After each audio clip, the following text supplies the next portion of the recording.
Hey y'all, welcome, good evening everyone.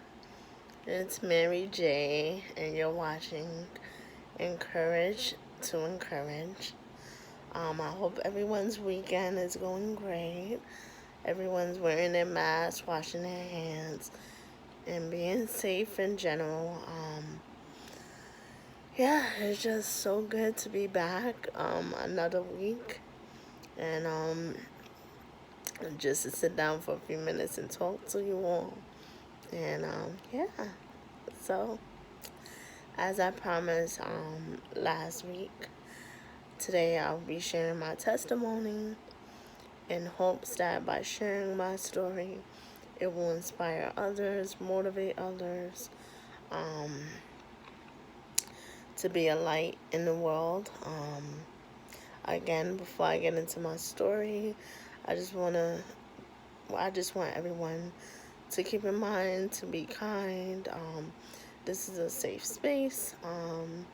In the comment section, if you do comment or anything, just remember to be kind because words hold a lot of value, okay? So, yeah, um, as I stated in my previous video, in my icebreaker video, I am Haitian American. My biological parents are Haitian, but I was born here in Brooklyn, New York. So I've never been to Haiti as of yet.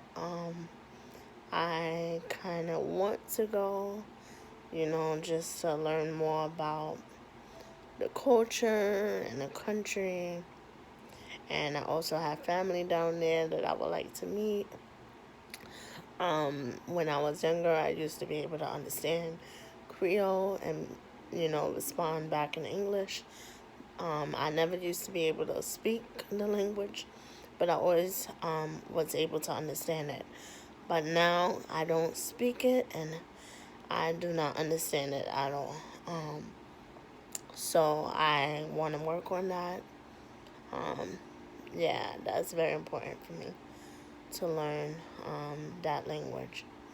Um, so, um, sorry guys, I've told this story so many times to closest friends and family members. I'm kind of nervous of sharing it now, only because it's on my channel, it's online, so But yeah, I feel again sharing my story will hopefully inspire, motivate, and uplift others that may have gone through something similar or are going through something similar or know somebody that is going through something similar, that it does get better. Okay? So, um, as I've stated before, you know, I do not live with my biological parents. Um, I'm actually adopted.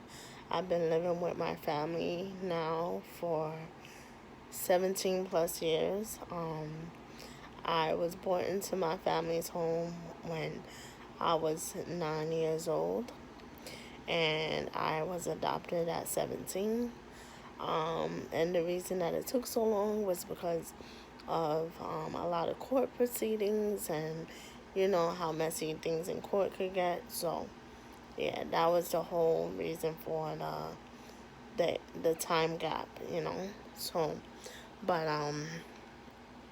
I in no way, shape, or form consider the family that I live with now as like my foster family or my adopted family or anything like that. They're just plain and simple my family. You know what I'm saying? And I'm very blessed to have come out of a situation where I didn't know if I was going to live or die to even see the age of 28, just to be born into a family where I am loved unconditionally and treated as if, I was birthed into this family, basically. So yeah, the reason for me going into the foster care system was because I was abused. I was abused when I was younger, physically and emotionally abused. Um, I was beaten by cords and anything you could think of. I was beaten by, and not only that, I was emotionally abused. I was talked down to. I was threatened. I had threats against me that I was gonna go to Haiti where they can kill me.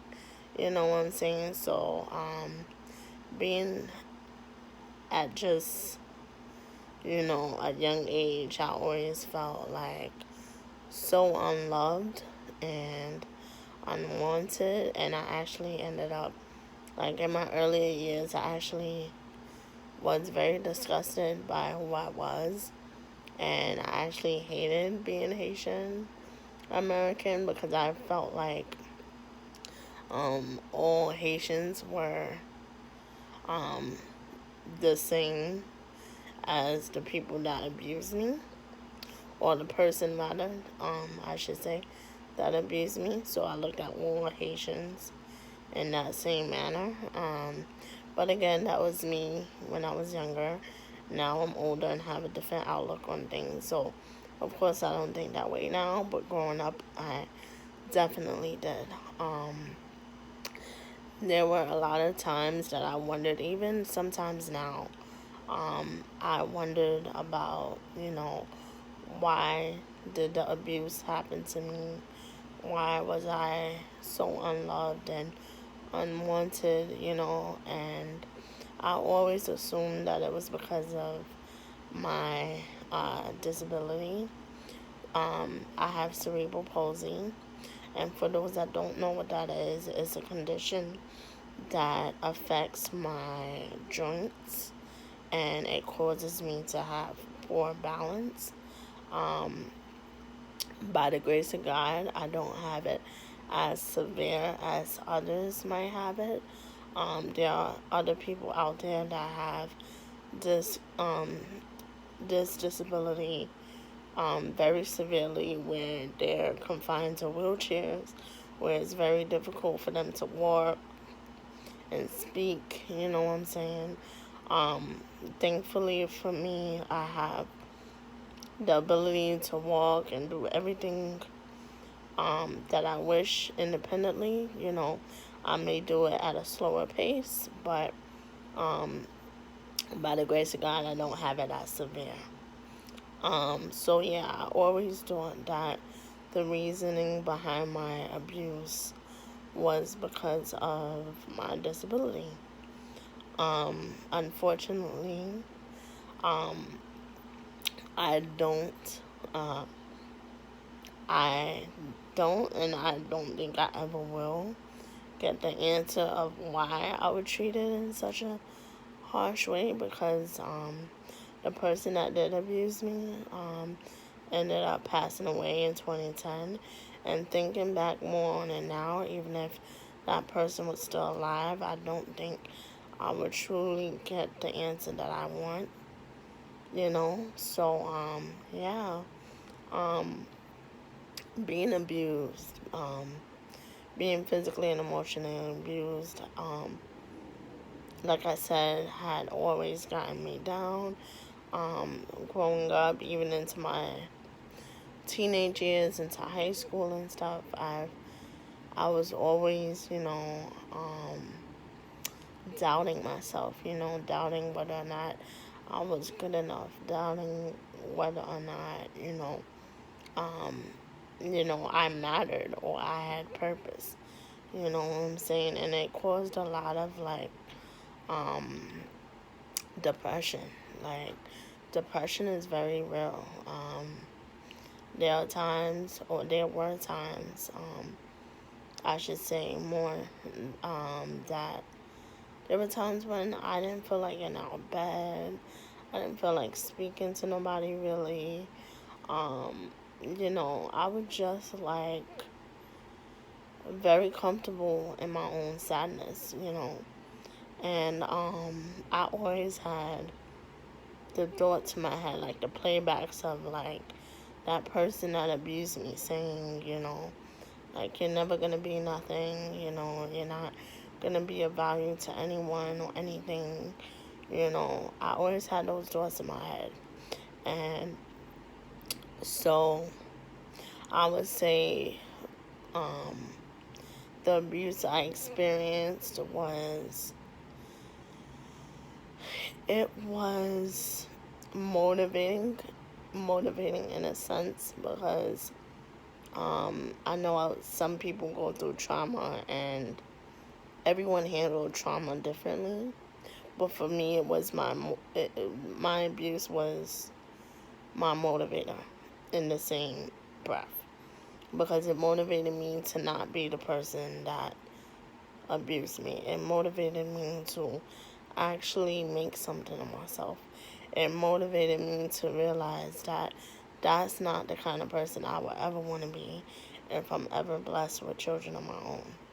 You know what I'm saying? So yeah, it was just a tough time for me. These were supposed to be people that these were supposed this was supposed to be a person that I could rely on. Out of everyone in the world, this was supposed to be someone that I relied on. But instead I was told that I would never be anything. I was even forced to eat doodle, when I was 3 years old. That memory always sticks in my mind. And yeah, it was just a time where I'm so grateful that I was able to get out of, by God's grace. God positioned people to come into my life to help fix my situation, ultimately for the best. So I'm so thankful to Him for the things that He has brought me out of,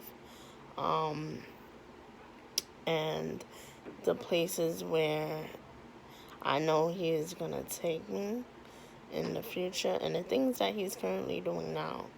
Like now, being 28 years old, I'm so more confident than the Mary J. back in her early 20s and even in her teenage years. You know what I'm saying? Because if I could look at myself a few years back, like, I would just say to that girl, like, it will get better. You know what I'm saying? Because it does get better. And even though I've been through a tough situation, a tough life experience, I do believe that it made me stronger in ways that I can't imagine. And I feel like a lot of the strength that I have now, I wouldn't be able to possess if I didn't go through that trauma, if that makes sense. You know what I'm saying? A lot of my, like, close family and close friends, they often ask me, like, do I forgive the person that had inflicted all of these scars, all of these eternal scars on me. You know what I'm saying? All of the emotional abuse, physical abuse, have I really forgiven them, right? And the answer to that is yes. I think there's a huge power in forgiveness, more so for the person that's doing the forgiving. To me, in my personal opinion, I define forgiveness as, being able to come to terms with what has happened to you, accepting it, and moving forward from it. Not necessarily forgetting, because I hear a lot the phrase, forgive and forget.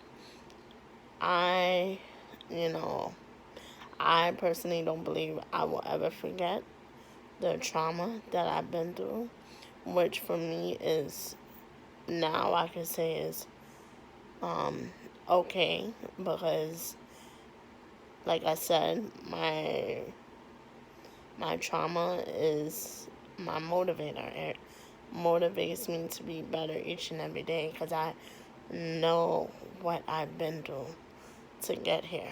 You know what I'm saying? I know the path, the hard struggle that I've been through to get here, you know. And it was not by my own strength. It was by God's grace for me and mercy for me, you know. So, I don't think I will ever be able to forget what has happened to me, but I, I do sincerely forgive the person that has um, inflicted all of this abuse on me, and I also forgive the person that just stood by and didn't do anything to help my situation. Like, literally, watch the abuse happen and not lift a finger to help me. I do forgive them as well, you know, because if life has taught me anything, I don't want to be bitter. God is not bitter with me. I mess up each and every day, and I never want to come face to face with God and Him hold a grudge against me for all the things that I've done wrong. You know what I'm saying? So I basically don't ever want to leave this earth with a grudge on my heart, you know. But I will never forget. But I do forgive, you know. Forgiveness is it doesn't happen overnight, trust me. Like, speaking from personal experience, it has taken me a long time to forgive the people that had abused me. And I keep saying the people instead of the person. I know I keep on interchanging it, but even for the person that didn't take part in the physical and emotional abuse, the fact that they sat and watched and, you know, saw everything and heard everything that went down. The reason why I say the people instead of the person, you know, because that person was to blame too, you know. You still could have done something, because if my story would have went a different way, the first thing out of that person's mouth would have been, I should have done X, Y, Z. So yes, that person that I'm referring to, they were a part of the problem as well. So I just had to make peace with those people. I had to make peace with the person who actually inflicted the physical abuse and the emotional abuse on me, and I also had to make peace with the person that just watched it go on for many years and not say nothing and not do nothing about it, you know. Um, so yeah, forgiveness is something, like I said, that doesn't happen overnight. It really takes a lot of prayer. If you believe in prayer, for me, it took a lot of prayer. It took a lot of time and patience. Yeah, and I just ask God each and every day, like, God, change my heart, because I don't want to transition from this world and hold anything negative within my heart for anybody. No matter what they did, no matter what they said, I want to make peace. Not necessarily for their sake, but for mine. You know, because having bitterness inside of you can eventually show on you through body language. You know what I'm saying? I don't ever want to be bitter. You know what I'm saying? So yeah, I'm so blessed. I'm so, so blessed. I may not have everything I want or everything that I need, you know what I'm saying? But I have God, and I think I take that back. I do have everything I need because I have God, you know. And God is not through with me yet, you know what I'm saying? The fact that I'm here right now sharing my testimony with y'all is proof, is living proof that God is working within me. Because a year ago, this is something that I don't feel like I would have been doing. I would never be sitting in front of my camera sharing my story with anyone who's viewing this right now. But God has put it in my heart to start doing these videos, to just share what I've been through, what I'm currently going through, and, you know, hopefully by me sharing, you know, sharing things, will just inspire others. So yeah, I just want everyone out there who's watching this, whether boy, girl, woman, man, single, couple, married, whatever, um, whatever trauma you've been through or are going through, it gets better. It gets better. It may not seem like it or may have not seemed like it, but it gets better.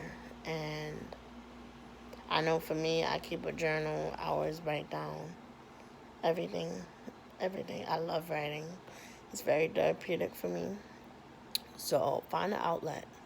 Find a positive outlet, I should say, where you could take out your frustrations, whether it be um, signing up for a boxing class or getting a journal or surrounding yourself with a community of people that will support you and not only want to uplift you. Um, you know, whether it's talking to a therapist. I've tried therapy, you know, and it really did make a difference for me. I didn't stay with therapy not because I had anything against it, but because, you know, of, you know, other obligations I had that conflicted with my sessions. But yeah, therapy, I know we don't talk about it a lot in the African American community, but therapy is really beneficial from somebody that has done it. It's really great to sit down with somebody that doesn't know you, that doesn't know your story, that doesn't know your family, that doesn't know your friends, anything about you. So they could be completely unbiased and real with you. You know what I'm saying? So those are some things to look into. But yeah, like I said, I I really hope my story inspires and motivates someone. Cause that's my goal. You know, I'm not a life coach or anything.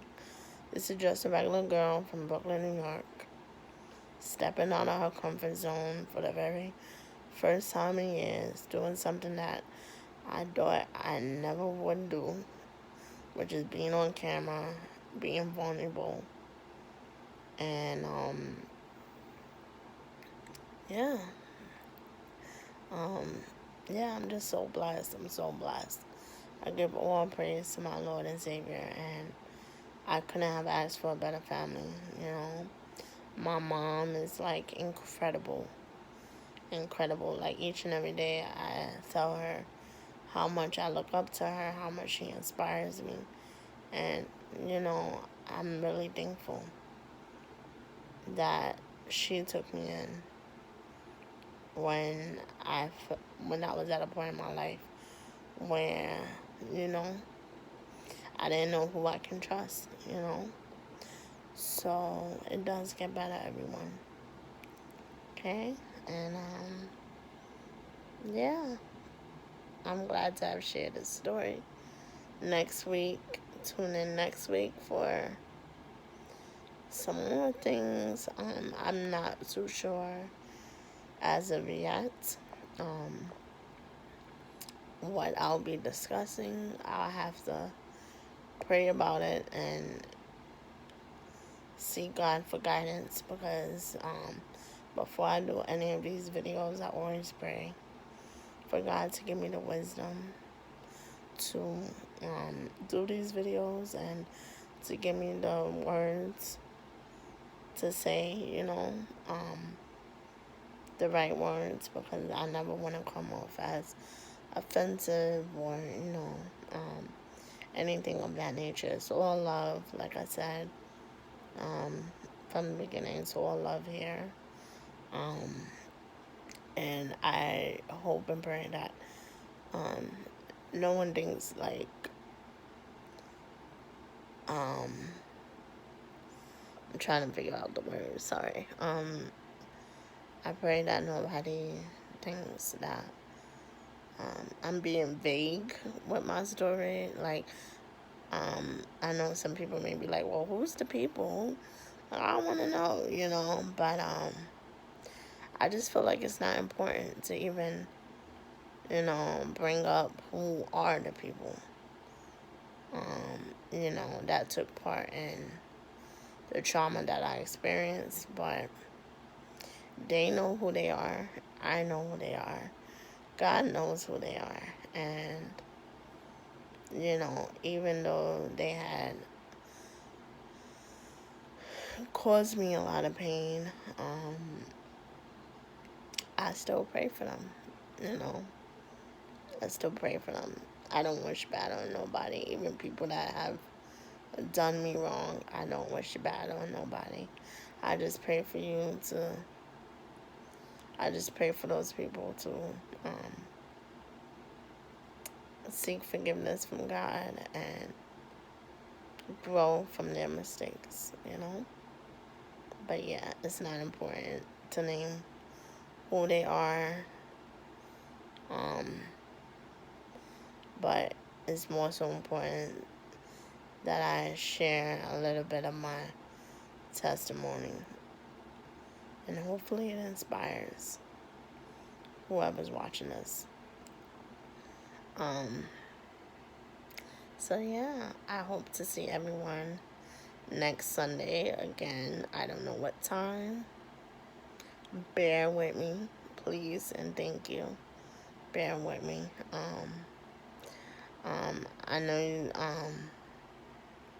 I have a little ring light on my phone, so that's pretty cool. It's nothing too fancy, but I'm trying. But yeah, tune in next week. Next week Sunday. I do know that all of my postings will be on Sundays. That's what I do know for right now. I don't know the times or anything like that, but I do know Sundays you will get a video, unless something unexpected happens and I have to wait another day. But yeah, I hope everyone has a great week. Stay safe, and always remember to tell yourself when you get up in the morning, today is going to be a great day. No matter what comes my way, today is going to be a great day. And remember, I love y'all. Wherever y'all are, whoever y'all are, I love y'all. You are loved. You are worthy. And you have purpose. No matter what anyone says, no matter what may be going on in your life, you have purpose. You. Okay? You have purpose. So don't ever, ever, ever doubt that. Alright, everyone? So, again, this is Mary J. Thank you for tuning in to Encourage to Encourage. And I hope to see y'all next Sunday. Alrighty? Bye, y'all. Bye-bye.